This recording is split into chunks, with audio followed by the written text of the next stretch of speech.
নামখানার একটি মৌজার অস্তিত্ব এখন সংকটে, চিন্তিত প্রশাসন।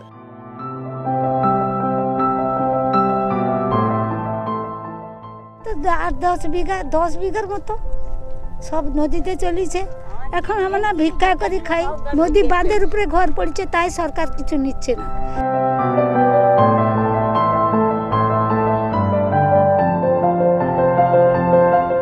এখন খেয়ে খেয়ে তো সব চলে যাচ্ছে। আর কোথায় ঘর আমাদের ছিল মাজু, মানে চড়ার গায়ে হয়েছে।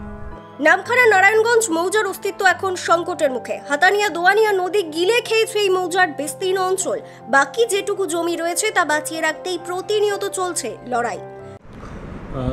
অস্তিত্ব সংকটে বলতে ওখানে নদী বাঁধের একটা সমস্যা ছিল। এই পূর্ণিমার কোটালে একটা ভাঙন ছিল, তো সেটা ইরিগেশন দপ্তর রেস্টোরেশন করেছে। তো এখন মোটামুটি ঠিক আছে, অসুবিধা নেই। তাদের বক্তব্য এখন ঠিক আছে, অসুবিধা নেই। হ্যাঁ, তো সেটা সেচ দপ্তরের নজরে আছে। ওনারা নিশ্চয়ই এর জন্য কোনো বড় প্রকল্প নিশ্চয়ই নেবে বা ওরা।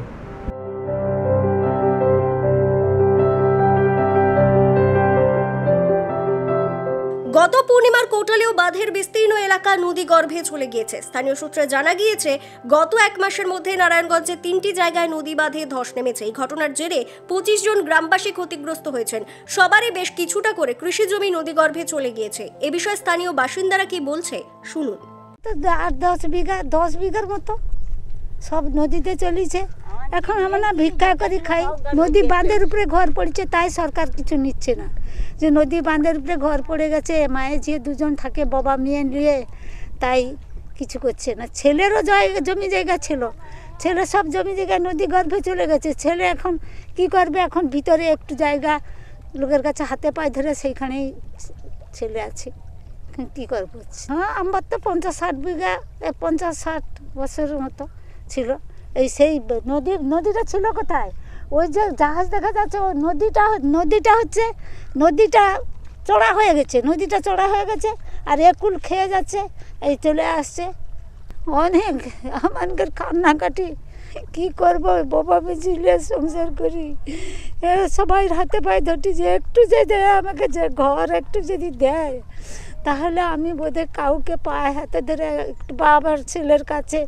ছেলে তো বিঘা 2 জায়গা কিনে সেই জায়গাটা করে, তারও তো চা পুষা, সেও তো কী করবে? কোথায় যাবে? 2টি ছেলে কোথায় যাবে, কি করবে? এই তো নদী ভেঙে এসে ওখানকে যেতে আর কতক্ষণ চলে যাবে। তো আর বাবা কি বলবো বলো তো, থেকে সব তো গেল, পাইনি কিছু। আর বলেও আর কি করব? বলে আর কোনো হবে? বাবা এখন নেই কিছু বাবা, যখন বলে আর সে তো জায়গা গাঙে গেছে, কি আর সরকার দিবে না কি করবে? যেটা আছি সবটাই পাইনি, আর সরকার আর কি দিবে? জায়গা ছিল অনেক, জল জমি ছিল 1 বিঘের মতো, সেও গাঙে গেছে। আর বাস্ত ছিল ওই তো 15 কাঠা বা 10 কাঠা, সেও বাস্তটা ছিল 2 জায়গা, সেও তো নেই। আর কি, আর সরকার থেকে তো যায়নি কিছু। বাবা আজ বহুদিন হলো, আজ তখন সবে বাচ্চা কাচ্চা হয়েছে, তখন মানে ঘর বাড়ি ভাঙা, তখন এখানে ছিল। আর সে বাচ্চায় এবার নেই, সেখানটা গিয়ে কিছু হয়নি, সব কিছু হয়েছে নদী ধারে। গেলে কী করবো? করবার কিছু আছে না।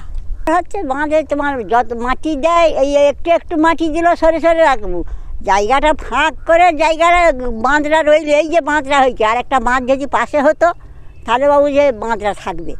এই বাঁধ লেড়ে রেখেছি, আবার বাঁধ করো, কদিন হবে জানে বাবা। জাহাজের তো বলা যায়নি, এখন তো নেই, কাঁড়ি এ গাং ধরেনি, জাহাজ তো যায়নি।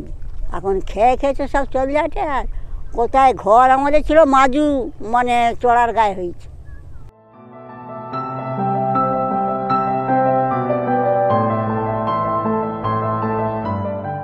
এই বিষয়ে নামখানা পঞ্চায়েত সমিতির সভাপতি অভিষেক দাস কি বললেন শুনুন।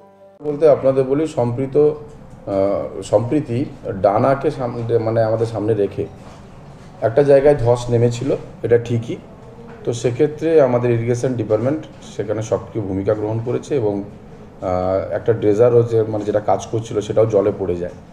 সেক্ষেত্রে এখন ঠিক তারপরেই কিন্তু মাননীয় মন্ত্রী, আপনারা জানেন, সুন্দরবন বিষয়ক দপ্তরের আমাদের যিনি বিধায়ক মাননীয় বঙ্কিমচন্দ্র হাজরা মহোদয়, তিনি কিন্তু ঘটনাস্থলে যায়, এবং ঘটনাস্থলে যাওয়ার পরে ওখানে পুরো ব্যাপারটা পর্যবেক্ষণ করার পরে এসডি ইরিগেশনও ছিলেন।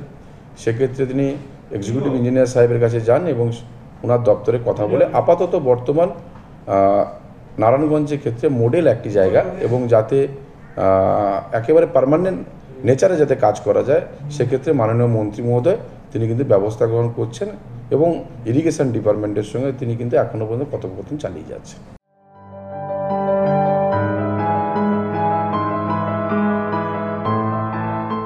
মঙ্গলবার এই অঞ্চলের নদীবাঁধ পরিদর্শন করেন সেচ দপ্তরের প্রধান সচিব মনীষ জৈন। তিনি বলেন, এলাকাটি পরিদর্শন করলাম, আগামী দিনে ভাঙন রোধের ক্ষেত্রে কি করা যায় ইঞ্জিনিয়ারদের সঙ্গে আলোচনা করব।